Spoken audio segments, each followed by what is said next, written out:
नमस्कार, हमारी video series दवाइयाँ में आपका स्वागत है।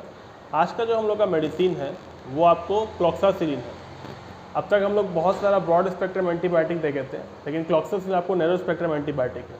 ये पेनिसिलेस रेसिस्टेंट पेनिसिलिन क्लास से बिलोंग करता है। इसका उपयोग आप पेनिसिलेस प्रोड्यूसिंग स्टेफाइलोकोकी बैक्टीरिया के ऊपर कर सकते हैं, क्योंकि बाकी सारे जितने पेनिसिलिन क्लास के एंटीबायोटिक्स हैं वो इसके ऊपर रेसिस्ट हैं, वो यहाँ पे ठीक काम नहीं कर पाते हैं, लेकिन क्लॉक्सासिलिन यहाँ पे बहुत अच्छा इफेक्टिव काम करता है, इसीलिए नैरो स्पेक्ट्रम एंटीबायोटिक है। इसका जो मैकेनिज्म ऑफ एक्शन है वो बाकी जितने भी पेनिसिलिन क्लास के एंटीबायोटिक हैं उसी की तरह है। ये बीटा लैक्टम एंटीबायोटिक है। ये सेल वॉल सिंथेसिस को इनहिबिट करता है बैक्टीरिया के अंदर में। बैक्टीरिया के सेल वॉल पे एक प्रोटीन होता है पेनिसिलेस बाइंडिंग प्रोटीन, ये वहाँ पे आके बाइंड कर देता है, जिसकी वजह से बाकी फर्दर बैक्टीरिया का सेल वॉल सिंथेसिस नहीं हो पाता है, नहीं बन पाता है, और बैक्टीरिया का सेल वॉल का इंटीग्रिटी खराब होने लगता है और फिर वो अचानक से मर जाता है। इसका जो फार्माकोकाइनेटिक है बड़ा सिंपल सा है। जब कोई व्यक्ति इसको ओरल फॉर्म में लेता है तो गैस्ट्रोइंटेस्टिनल ट्रैक्ट में इसका एब्जॉर्प्शन बस आसानी से हो जाता है। इसका डिस्ट्रीब्यूशन पूरे बॉडी में और बॉडी फ्लूइड में होता है, लेकिन सबसे अधिक इसका डिस्ट्रीब्यूशन आपको बाइल में, बोन में और साइनोवियल फ्लूइड में देखने को मिलता है। इसका जो मेटाबॉलिज्म है वो लीवर में होता है। इसका जो हाफ लाइफ बॉडी के अंदर है वो 30 to 60 मिनट का होता है, और किडनी के थ्रू ये बॉडी से एलिमिनेट कर जाता है, बट थोड़ा बहुत फेसेस से भी एलिमिनेट करता है। इसका यूजेज अलग अलग जगह पे है, पर नैरो स्पेक्ट्रम है। स्पेसिफिक बैक्टीरिया कुछ हैं उनके ऊपर ही ये काम करता है, सारे बैक्टीरिया पे ये काम नहीं कर पाता है।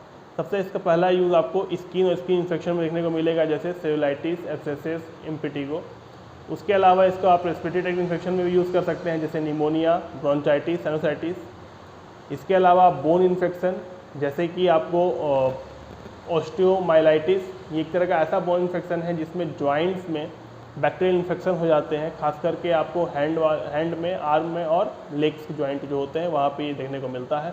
उसके अलावा ये सेप्टिक अर्थराइटिस में भी ये इफेक्टिव काम करता है, वहाँ इसका उपयोग आप कर सकते हैं उसको ट्रीट करने के लिए। सेप्टिक की वजह से जो ब्लड में स्ट्रीम में जितने बैक्टीरिया होते हैं वो आपको बोन में पहुँचते हैं और बोन में इन्फेक्शन करते हैं, खासकर उसके जॉइंट्स में इन्फेक्शन करते हैं, लेग्स के बोन में। उस कंडीशन को हम लोग बोलते हैं सेप्टिक अर्थराइटिस, वहाँ पे ये अच्छा इफेक्टिव काम करता है। इसके अलावा आप इसको एंडोकार्डाइटिस यानी कि हार्ट इन्फेक्शन में इसका उपयोग कर सकते हैं, और कभी कभी इसका उपयोग आप HIV वगैरह में भी देखने को मिलता है। इसके अलावा प्रेगनेंसी में ये सेफ़ है, ब्रेस्ट फीडिंग में ये सेफ़ है, वहाँ भी इसका उपयोग आराम से किया जा सकता है। इसका जो साइड इफ़ेक्ट है वो बहुत मैनेजेबल है, मतलब टॉलरेटेड है, बॉडी टॉलरेट कर लेता है, ज़्यादा साइड इफेक्ट नहीं होता, जैसे नोसिया, वोमिटिंग, डायरिया, ये नॉर्मल है। इसके अलावा आपको एलर्जिक रिएक्शन जैसे रेसेस, इचिंग देखने को मिल जाता है, बट जनरली ये होते नहीं है, कभी कभी ऐसा देखने को मिलता है। इसका जो डोज़ है वो एडल्ट में अलग है और चाइल्ड में अलग है। एडल्ट जो डोज़ है वो 250 to 500 mg दिन में 3 बार, और चाइल्ड में आपको 25 to 50 mg डिपेंड करता है उसके बॉडी वेट, एज पे, दिन में 2 बार। इसके जो ड्रग इंटरेक्शन है वो कई दवाओं के साथ ये इंटरेक्ट करता है, जैसे कि आपको ये एंटीकोगुलेंट के साथ इंटरेक्ट करता है, तो वहाँ पे एंटीकोगुलेंट की एक्टिविटी जो है वो डिक्रीज़ कर जाती है। अगर ये मेथोट्रेक्सेट के साथ इंटरेक्ट करता है तो वहाँ पे मेथोट्रेक्सेट की टॉक्सिसिटी देखने को मिलती है। ओरल कॉन्ट्रासेप्टिव के साथ भी इंटरेक्ट करता है, जिसमें ओरल कॉन्ट्रासेप्टिव का इफेक्ट जो है वो कम हो जाता है। फेनोसिड के साथ भी इंटरेक्ट करता है, जिसमें क्लॉक्सासिलिन की खुद की एक्टिविटी बहुत ज़्यादा बढ़ जाती है, टॉक्सिसिटी वहाँ पर देखने को मिलती है।